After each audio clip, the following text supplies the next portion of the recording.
অপেক্ষা করছে যুদ্ধ থেকে ফেরা সেনারা, ক্লান্ত, আহত কিন্তু গর্বে ভরপুর। এই অনুষ্ঠানের মূল উদ্দেশ্য ইউক্রেনের যুদ্ধক্ষেত্র থেকে ফিরে আসা উত্তর কোরিয়ার সেনাদের সম্মান জানানো এবং হারানো সঙ্গীদের স্মরণ করা। এক পর্যায়ে দেখা গেল সেনা যুবক কাঁপতে কাঁপতে এগিয়ে এলো উত্তর কোরিয়ার সর্বোচ্চ নেতা কিম জং উনের দিকে। তার চোখে অশ্রু, শরীরে যুদ্ধের দাগ। মুহূর্তেই কিম তাকে বুকে টেনে নিলেন। সবার সামনে নেতার এই অপ্রত্যাশিত আলিঙ্গনে যেন নীরবতা নেমে এলো হলে। কিমের কণ্ঠ কেঁপে উঠল, বললেন, তোমরা বীর, তোমরা আমাদের গর্ব। এই দৃশ্যের ছবি ছড়িয়ে পড়েছে আন্তর্জাতিক সংবাদ মাধ্যমে। এরপর তাকে দেখা গেল এক কালো বাঁকানো প্রাচীরের সামনে হাঁটু গেড়ে বসে আছেন।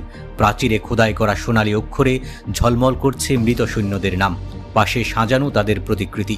কিম কিছুক্ষণ স্থির দৃষ্টিতে তাকিয়ে থাকলেন, তারপর মাথা নত করলেন শ্রদ্ধায়। সরকারি সংবাদ সংস্থা